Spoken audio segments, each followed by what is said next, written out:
Hello, welcome to the conversation on News Central Television. This is a show where we bring you the latest updates and analysis on all the biggest political happenings on the continent. I'm Gbenga, Aborowa. And I am Rita, Omodia. It's another edition of the conversation, and today we'll be looking at issues developing in Burkina Faso. On Monday, we saw lots of things happening, especially with the apparent coup from the military junta.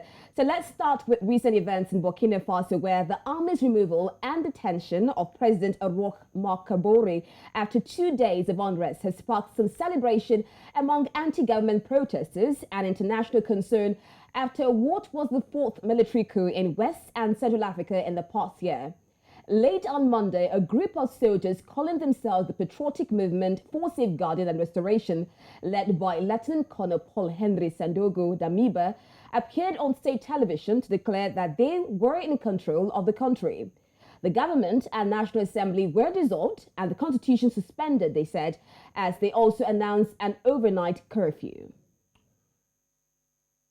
Now, the whereabouts of former President Kabore, who won a second term in 2020 elections, remain unknown. A military spokesman said the army had seized power without any physical violence against those arrested, who were being held in a safe place with respect for their dignity.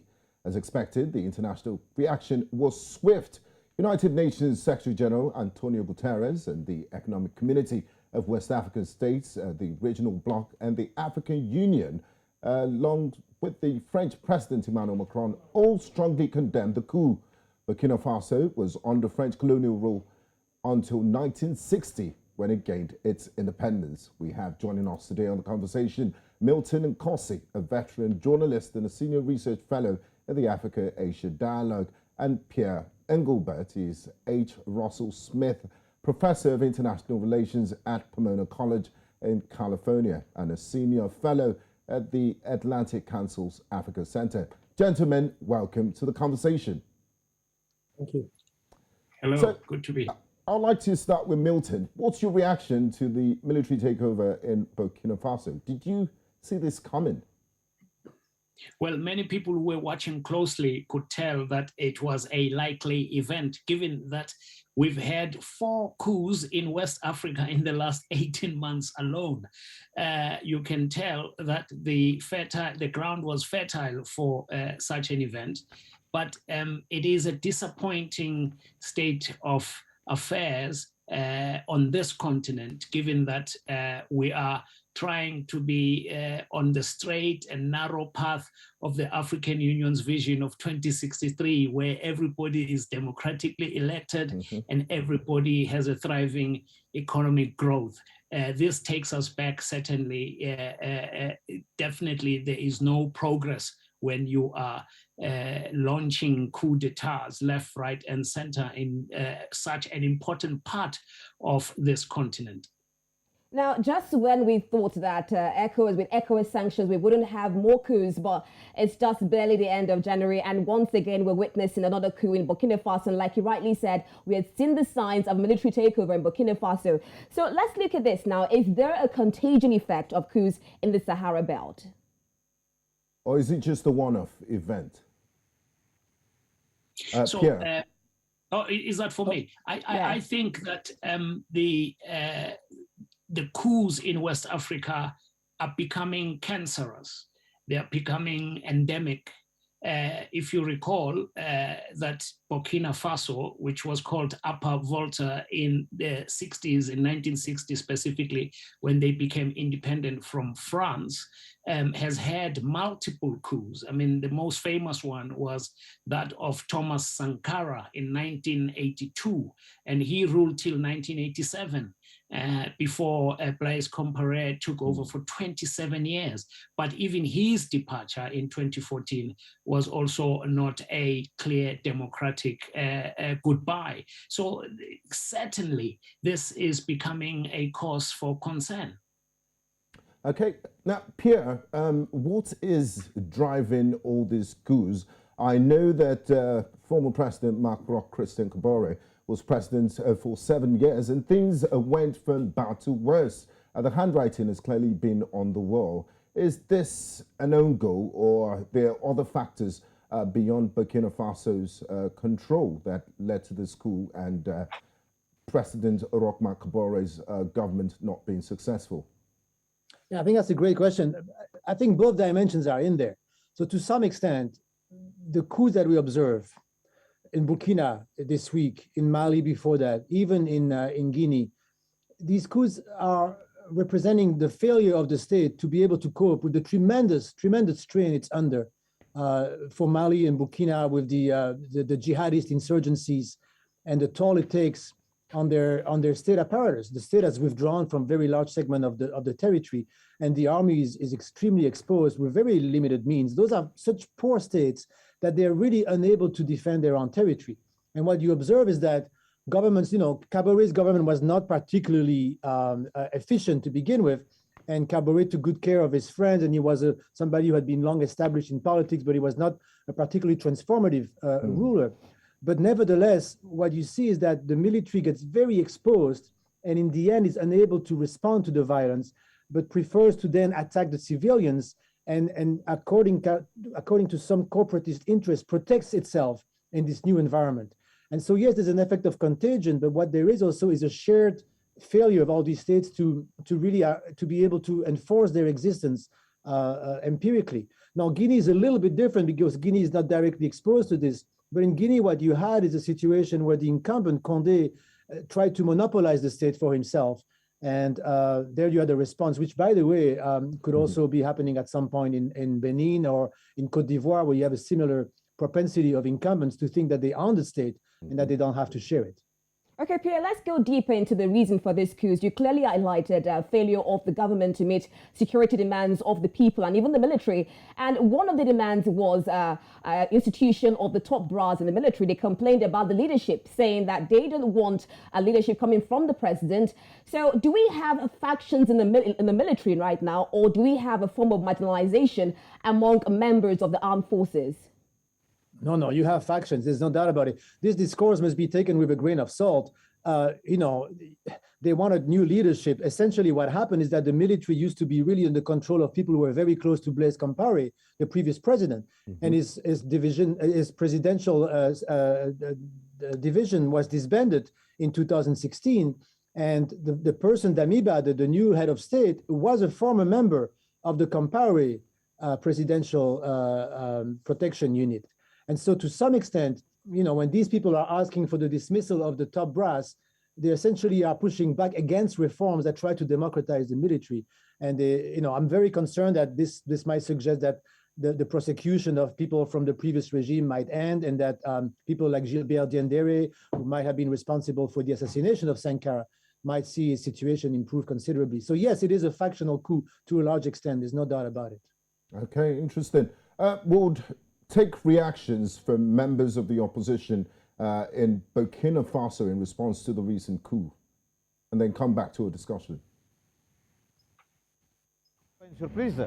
Maintenant, le scénario n'était pas connu d'avance, mais chacun savait que ce pouvoir était totalement incapable. C'était un pouvoir corrompu, qui gouvernait très mal, qui faisait de l'entre-soi et qui était incapable de juguler la crise dans laquelle le pays était plongé depuis 2015, bien avant même, puisqu'il y a eu les premiers attentats. Mais depuis 2016 qu'ils sont arrivés au pouvoir, le pays a basculé dans la pénombre. Il faut rappeler que quand même, il y a eu beaucoup de manifestations. Il y avait un mécontentement populaire très profond. Et les manifestations étaient interdites. Il y avait un virage autoritaire et répressif de ce régime qui était totalement inacceptable. Ils ont même tiré à balles réelles sur des étudiants qui étaient en réunion. Et ça, c'est totalement inadmissible. On ne peut pas fermer une marmite et empêcher l'eau de bouillir. Après, quand ça va exploser. Hein. Et c'est de ça qu'il s'agit. Ça ne veut pas dire que c'était forcément le choix des Burkinabés. Mais il fallait absolument un changement. Ce qui s'est passé porte l'entière responsabilité de l'ancien régime, du MPP et du président Kaboré, qui a échoué lamentablement. Interesting reactions there from Adama Coulibaly, an opposition leader in Burkina Faso. I'd like to come to you, Milton. If you ask Adama Coulibaly, he will tell you that he's a Democrat. Just yesterday in the streets of Ouagadougou, there were widespread demonstrations and support and solidarity for the coupists and the new government in Ouagadougou. You earlier mentioned the 2063 ECOWAS decision to have all countries democratic and progressive economically. So if you're a member of ECOWAS, if you're Ghana, for example, that the president has the chairmanship of ECOWAS, does this put them in a tough position to respond when you see that quite a number, overwhelming majority of the populace are in support of these coups? Where does that leave ECOWAS and the international community that have come down hard to condemn these coups? Yeah, it leaves them in a very difficult place. I mean, essentially, ECOWAS is caught between a rock and a hard place just as much as the African Union in Addis Ababa is, and probably including the UN in New York, because the Secretary General Guterres also condemned the coup, and the AU also did the same thing, and ECOWAS had no other choice. They had to follow suit. You cannot condone undemocratic means of change of power of governments. And after they condemned it, then the people of Burkina Faso came out in Ouagadougou on the streets to actually demonstrate with their and vote with their feet, if you like, to show that the coup is popular on the ground. And that is a difficult situation for ECOWAS, because all they want is stability for their region. They want more economic growth, because one coup in another country affects the regional tourism bloc, for instance. And so it is in their interest as a 15-member economic bloc, regional bloc in West Africa, ECOWAS, that every country, including Burkina Faso, needs to have a properly and orderly change of government. Having said that, remember that President Kabore came into power with a 58% margin of victory. And whatever the problems that have beset him, whatever his weaknesses and the factionalism in that country, it is actually a shame that a man who got 58%, I mean, in Western Europe and in other countries in the West, governments come with even less and poorer results, and they enter government into coalitions. He came in with quite a decent 58%, and therefore he needed to be given the opportunity to fail at the ballot box, not at the bullet vest point, where the cars we saw on Sunday and Monday with blood on the car seats and riddled with bullet holes. So it should be at the ballot box, not at the bullet. All right, I'll stay with you, Milton, because you mentioned the fact that ECOWAS is looking for stability in the region, but a lot of critics have called ECOWAS as mainly a president's club, because we see democratic dispensations going against power, we see constitutional referendums, we see governments who are not listening to the plight of the people. So would you, in your own position, say that ECOWAS has actually become a president's club who is just looking for democratic dispensation, but not necessarily listening to the plight of the people? Well, I think that would be a little bit too harsh. You cannot blame them too much, even though you would argue that they also need to strengthen their own systems in order for these coups not to happen, so that they don't condone people who are not leading by example in their own countries. For instance, in Mali, like we saw in Mali. Remember that here we're talking about a spillage from Mali into Burkina Faso. The border between Mali and Burkina Faso stretches for some 1,300 kilometers, if I'm not mistaken, and that border is porous. So what you saw in Mali has actually spilled over into Burkina Faso. So you're right, this is a regional problem. If you follow all the other coups that have happened, and you can include Sudan there if you want, because in Sudan, the people who are anti the coup are still holding on. They're out in the streets, they're demanding the military to go back to the barracks, and they want civilians to be in charge of the government. So this is what ECOWAS is hoping for. But unfortunately for them, the people, the Burkinabés, are out on the streets supporting the coup. So this is a dilemma for them. And hopefully they will strengthen their own systems to try and encourage their own member states to be able to avoid this cancerous change of government via the bullet. Now I'd like to come to you, Professor Englebert. We've seen ECOWAS, the sanctions are meant to act as a deterrent. They came really hard on Mali, and the people came out to protest and say, you know what, these sanctions are only going to hurt us. We've seen sanctions in Guinea, and not just a few weeks, less than 2 weeks after the new flurry of sanctions were imposed on Mali. This coup happened in Burkina Faso. Do these sanctions work as a deterrent? And do you think ECOWAS will recalibrate and there will be a different kind of response to what is happening in Ouagadougou? What is that? There's an extraordinary meeting of ECOWAS leaders, emergency session going on now. Well, you know, ECOWAS might not be a president's club. Maybe that's more the African Union, but ECOWAS is still fairly useless, if I can say it that way. You know, in 2012, when northern Mali fell to the rebels, first the separatists and then the jihadists, ECOWAS spent months and months and months discussing the possibility of a collective intervention. And then eventually the jihadists were marching down to Bamako, and then it's the French who came in. And ECOWAS showed that it really is unable to take any kind of meaningful collective action in terms of protecting, responding to security crisis in the region. So then you have these meetings of heads of state that take sanctions. And, you know, a lot of Africans see that as essentially parodying what the donors might want, but not really an internally felt approach. And then you have to ask practically whether they make any sense. For example, in the case of Mali, Guinea made it very clear that they would not enforce the sanction. And Guinea has a huge border with Mali. And now you have Burkina too. So to some extent, that's kind of a token thing to say we have these dreadful sanctions.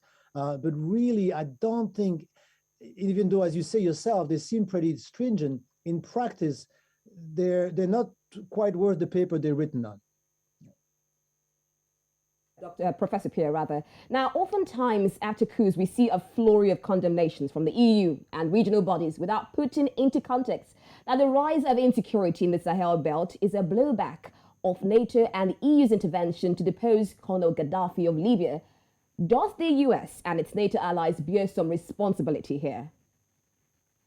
It's a great question. You know, I agree with Milton that there's a problem with the militaries themselves, and there's a dimension of contagion. But I think the coups are a little bit of noise. They're essentially a manifestation of a deeper problem with the states of the Sahel, with the states of West Africa, and their capacity to really survive, endure under stress. There are states that have existed for a long time in a very benign environment where they were not being tested in their existence, and now they can really enforce themselves. And to some extent, they've existed, yes, because they continue to be on life support from Western donors, particularly France, and now in terms of defense, also the United States. And I certainly believe that the reproduction of these states, these post-colonial states in West Africa, without questioning their fundamental nature and their capacity to endure by themselves, that has essentially prevented Africans from owning their state better and from engaging in transformation that might be more conducive to long-term welfare and development. Absolutely. Milton, I'm happy you did bring in some historical, some history to your opening submission. Gilbert Diendere is a key participant in the coup that resulted in the murder of Thomas Sankara. He's been released from prison. Ward Hazard has been released from prison.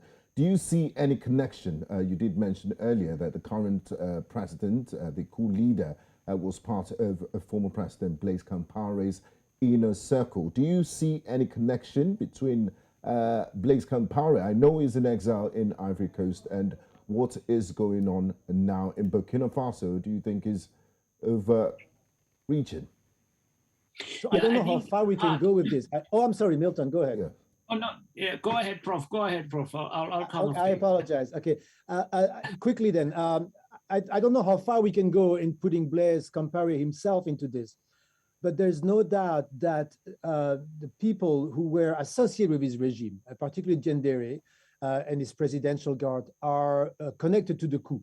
And they were on the hot seat because, as you know, the last few months, there's been a trial of the suspected killers of Sankara. Yeah. By the way, Compaoré himself has milked his association with Sankara as much as he could. And the legitimacy of his regime largely relied on him associating with this supposedly popular protest that brought the end of Compaoré.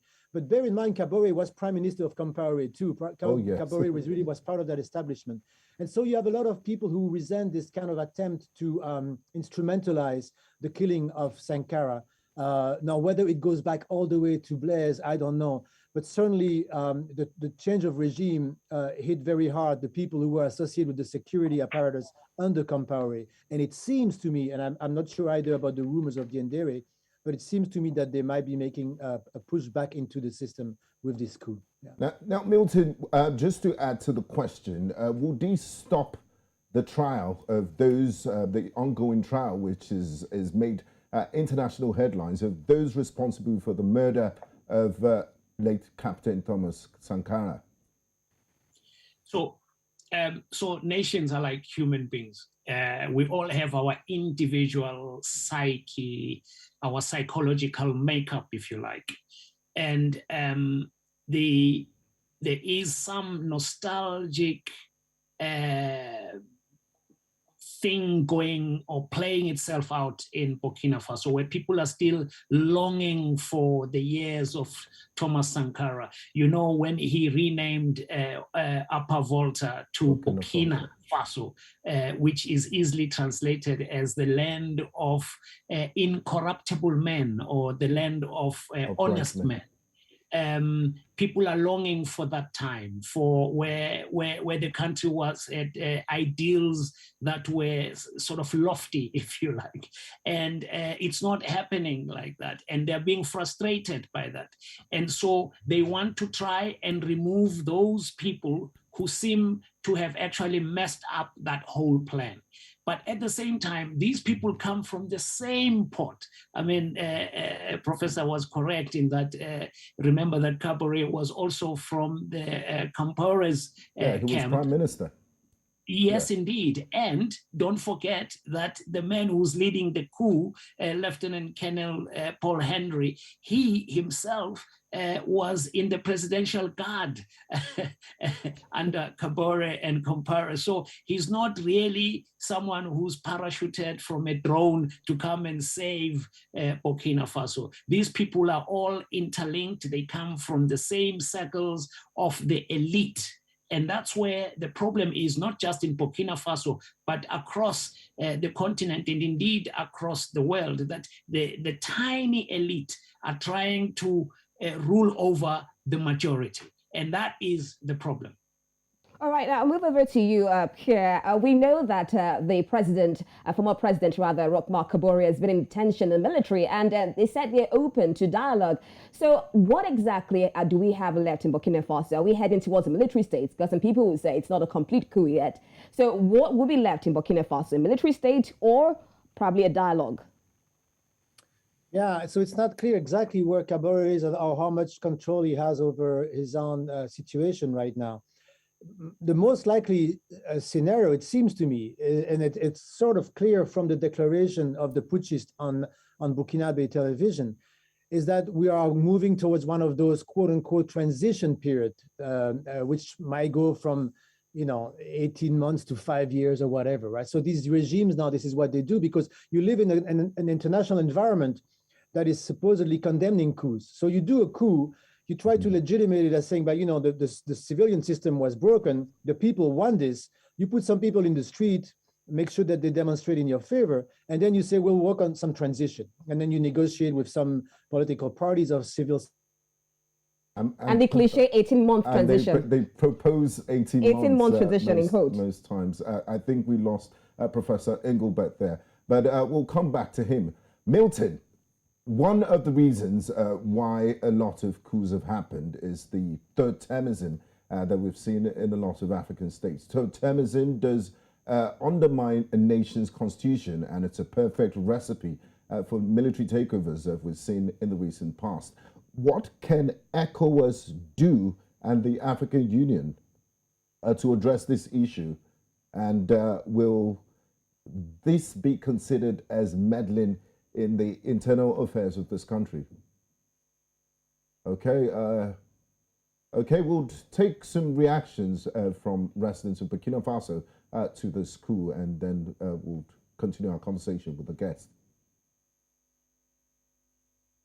Moi, je suis là ce matin pour soutenir Damiba, pour le soutenir sur son transition jusqu'à ma vie.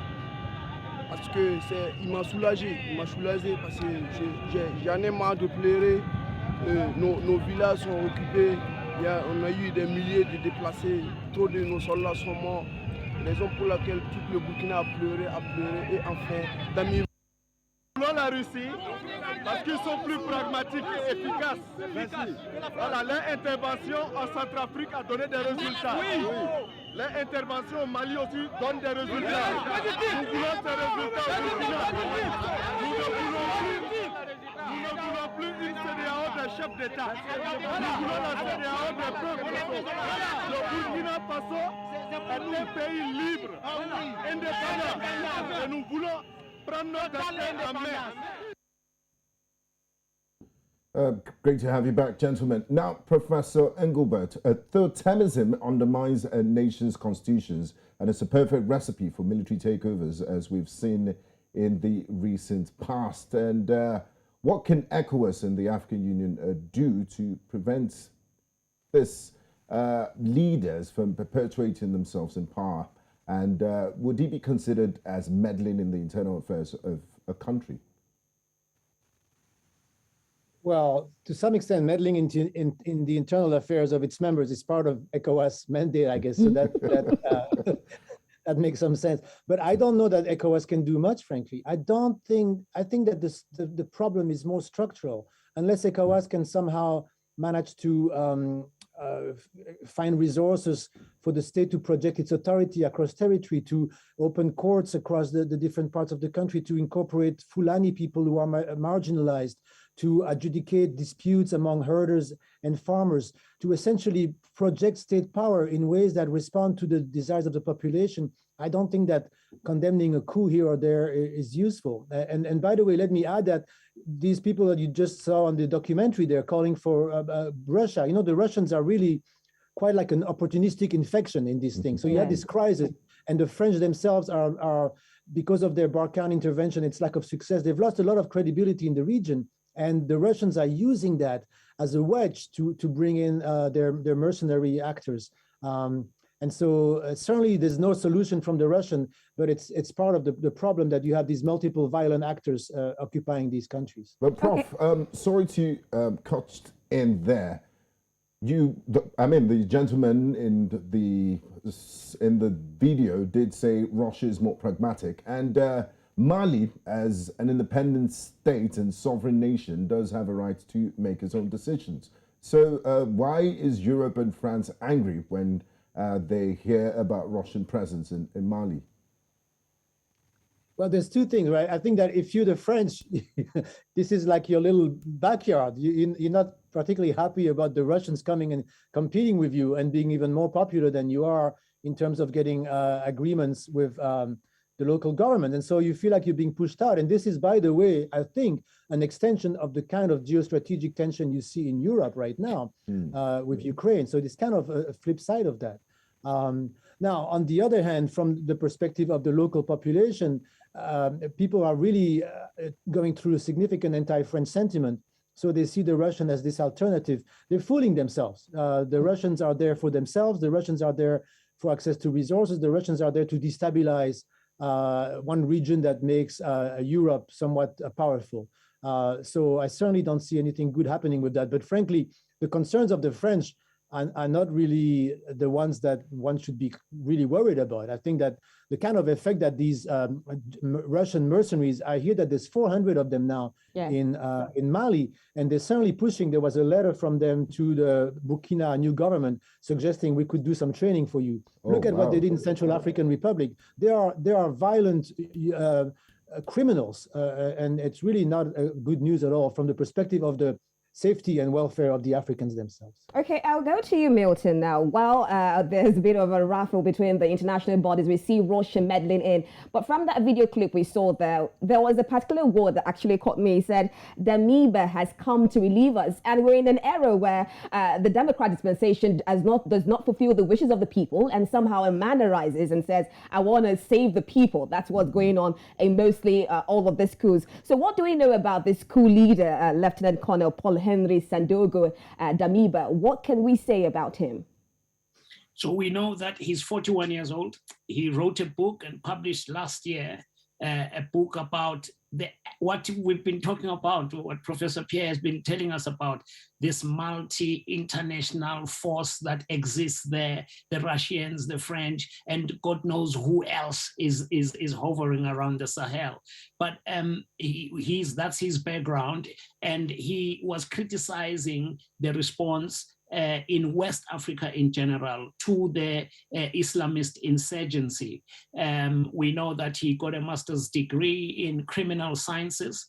So, and also, like I said earlier, he is from the presidential guard of the previous regime. So he is quite, he's educated, and it doesn't sound like he's hungry for power for himself. He's thinking that he's bringing in a solution to a recurring problem. The other thing I wanted to add while we're talking about the Russians and the French presence in West Africa is that this is also an indictment on the African Union, including ECOWAS, that they should have had a standby force for themselves. They know what the situation is like.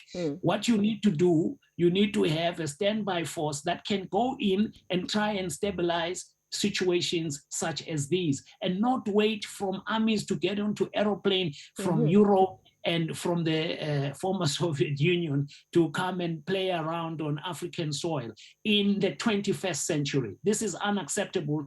It's an indictment on all those leaders who are sitting in Addis, who are not taking charge and bringing together just a serious specialist force to try and protect Africans from the dangers of military interventions.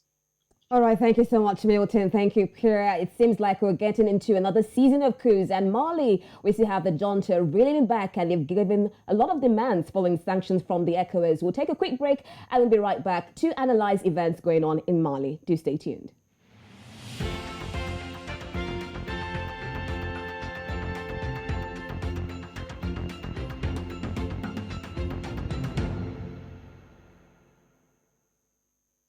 You're welcome back to the conversation. Now, Mali's transitional government asked Denmark on Monday to withdraw immediately the 100 or so soldiers who had recently arrived in the country to take part in European Special Forces Group in Takeover, initiated by France, the Mali government said in a statement read on national television and published on social networks that this deployment occurred without consent. Meanwhile, Denmark announced last week the arrival in Mali of 90 men, mostly elite soldiers and military surgeons, who are supposed to participate in Takeover to protect civilians against jihadists in the so-called tri-border area, that is Mali, Burkina Faso and Niger, and be based in Menaka, eastern Mali. Now, we'll be joined on the show later. My producers are telling us that we're trying to get Gilbert Diendere, is an anthropologist and senior researcher with the Nordic Africa Institute, to join us here. But we do have Professor Pierre Englebert from California, Pomona College, California, United States of America, still with us here. Thanks for staying with us, Prof. A pleasure. Now, why do you think Mali's junta is asking Danish troops to immediately leave the country, and why is this happening now? It's quite unprecedented. I don't think a country would send its special forces to another sovereign nation without express permission. Yeah, so the Danish have already answered that, by the way. The Danish said they got an invitation in 2019 from Ibrahim Boubacar Keïta, the previous president who was overthrown, who just died a few weeks ago, was overthrown by the military in 2020. So there is apparently a proper invitation. But irrespective of that, try to imagine how ridiculous it is for a government that is struggling, having lost pretty much control over two-thirds of its territory, to complain about another country, Denmark of all places. It's not like Denmark has like imperialistic or colonial ambitions in Africa, right? Another country helping with its security and actually putting people in Menaka, which is a very difficult place to be. It's not like they're sitting in Bamako having cocktails. So they're exposing themselves to significant danger as part of the Takuba mission. And the military are so insecure, the putschists in Mali are so insecure about their power and so fetishizing sovereignty that they are upset about not being asked themselves and then ask the Danish to leave, which I think shows the real contempt they have for the safety of their people in the end. Okay, we have joining us live now on the conversation is Jesper Pjanison, and he's an anthropologist and senior researcher, Nordic Africa Institute. Thank you so much for joining us on the conversation at this time. Thanks for having me. And we're looking at situations developing in Mali following ECOWAS sanctions. And now Mali's Prime Minister, Maïga, says foreign forces must seek agreement before deploying. Will this further strain the relationship between foreign forces or an act to reduce international pressure for democracy? Well, I'm sorry I didn't catch the beginning of this conversation, but I would definitely say that this seems like more of a symbolic act, and perhaps it's more directed towards France than Denmark as such. It seems to me that I think, as the other panelists just suggested, that it's a fairly sort of exaggerated reaction to what seems to be at best a bureaucratic error in how the permission for deploying new troops, Denmark is already present in Mali, right? So deploying additional troops, how that was conducted. So it seems that the military junta is sort of using this occasion to, I don't know, sort of make a point towards the foreign presence in Mali in general. And I would agree with the previous speaker as well, that this seems sort of out of place in a situation where Mali really needs the help of its allies. Now, talking about Mali's, staying with you, Jesper, talking about Mali's needing help, and a lot of help is coming from the international community. There's a growing anti-French sentiment, not just in Mali, in Burkina Faso and all the parts of the Sahel. Elections are coming up. President Emmanuel Macron has announced a drawdown in the numbers of troops committed to the Operation Barkhane. And also we have this Operation Takeover, where you have special forces from Estonia, Czech Republic and European nations trying to, join hands to defeat this ever-growing insurgency and jihadist movement in the Sahel. What is the fate of the Malian army? Are they trained enough to be able to take their fate in their hands? Because they're acting like, everybody, even the sentiments on the ground, they feel they've been exploited, and all foreign powers who just leave Malians will take care. They would have our fate in our hands.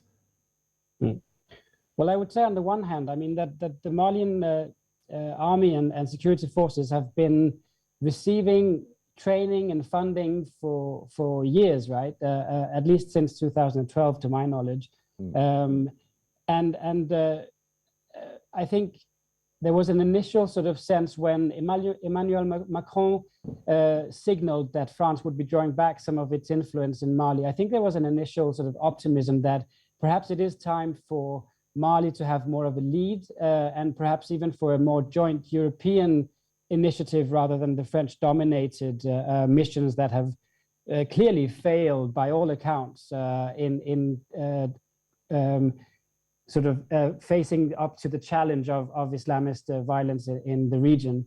And I do think that it was important for France to take the step back that they're currently doing. The question then whether Mali's armed forces are ready to take up the lead and sort of push perhaps their European allies a little bit to the side.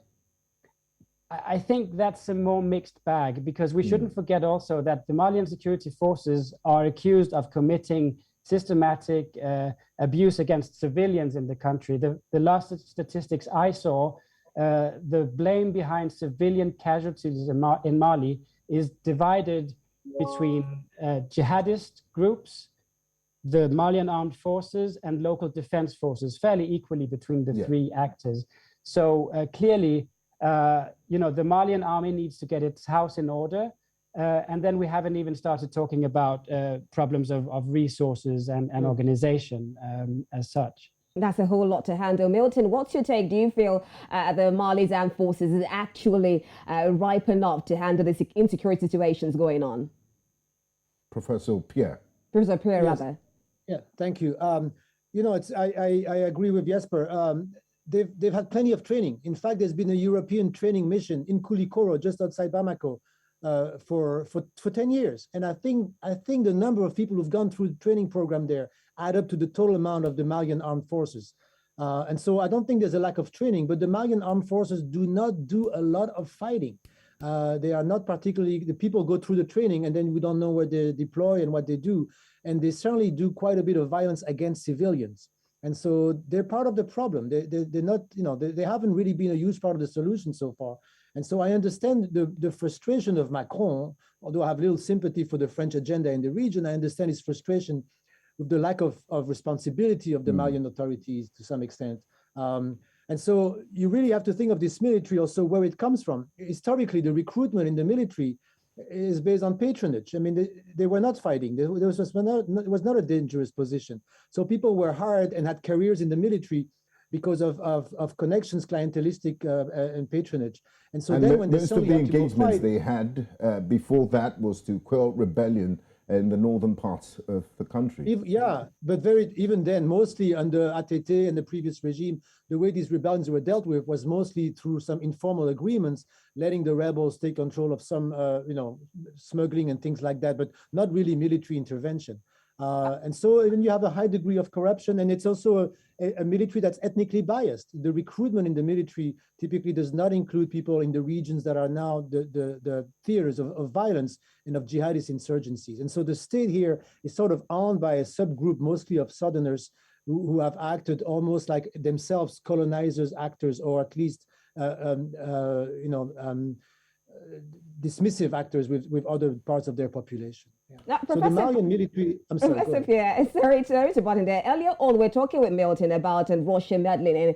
Now, isn't it funny or strange that while Mali keeps on saying that the France and, of course, other international bodies should not interfere in their affairs, they're still having a relationship with Russia. So do you see this as a targeted assault? Do I see that as what? I'm sorry? Do you see that as a targeted assault?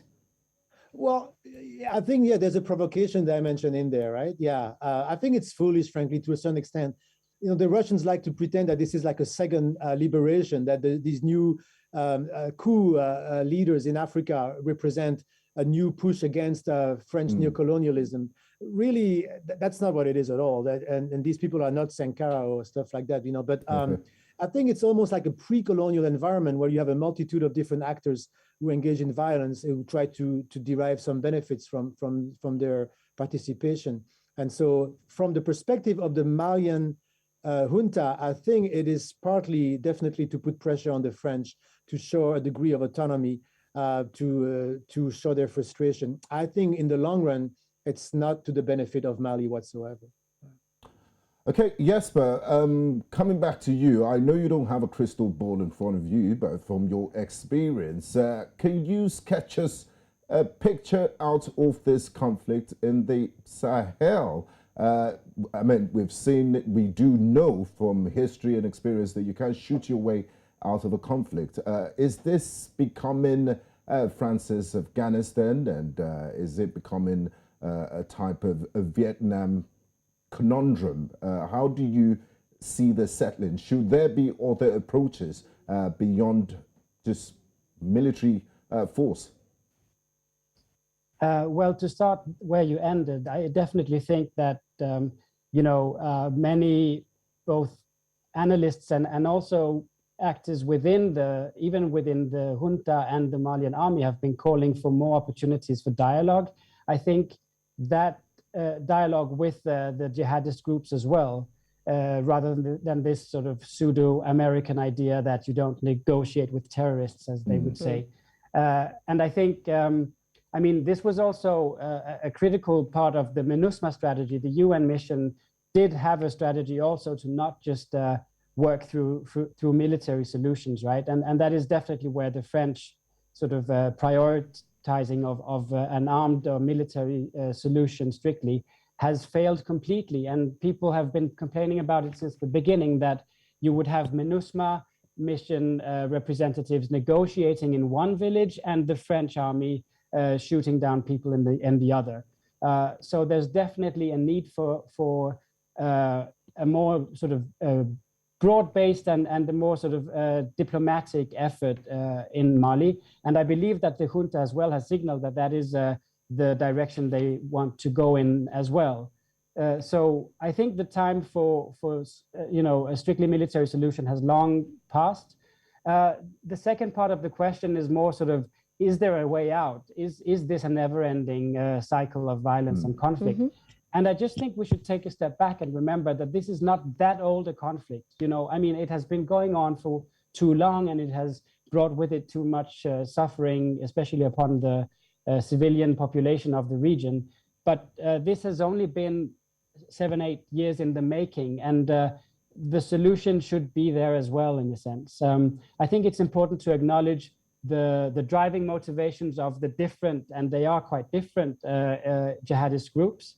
It's important to acknowledge that there hasn't been that massive recruitment locally. The core of many of these groups are still foreign to the region, to my understanding. I haven't done specific research on this. And I think that it's important to address why there has been this escalating spiral of violence, where we've also seen intercommunal violence, abuse committed by local defense groups, etc. So I think it's about sort of picking apart the different constituting factors of this conflict and addressing it through other means than military ones. Thank you very much, Jesper. In 30 seconds, Prof, I would like you to have your say. How do you see this playing out? If I can quickly put a pitch, I have a report coming out this week with Rita Lamouri from the Atlantic Council. The report is called Moving Beyond Military Containment in the Sahel. So you'll get more details there. But by and large, we say that you need to dilute those states in more of a federal type of system where you have less pressure on each state to try to do everything by itself. You need to use Islam, recognize the importance of Islam in politics, and bring it in instead of having it as some sort of marginal and stigmatized dimension. And then you need to deploy the state in a way that it does conflict mediation among local communities that have a hard time dealing with changing environments. Thank you very much, gentlemen, for being a part of the conversation. I'd like to thank Jesper Diendere, yes, anthropologist and senior researcher at the Nordic Africa Institute, and also Professor Pierre Englebert, Professor of International Relations at Pomona College in California. It's been an absolute pleasure having you join on. And also Milton and Nkosi in Republic of South Africa. Thank you very much for being a part of the conversation. Thanks for having us. Thank you very much. Thank you. And that's where we'll draw the curtains for today's edition of The Conversation. We've talked intriguingly about the Mali's junta, and of course we also talked about the coup in Burkina Faso, and we're keeping our fingers crossed and watching what's going to happen to the former president Christian Marc Kabore. And of course we also look at situations of how security will also play out in Burkina Faso. You can also catch us on our YouTube page and our social media platforms at News Central TV for further discussions on The Conversation. Okay, and that's where we drop the anchor on today's The Conversation. See you on Friday for another interesting edition. I'm Gbenga, Aborowa. And I'm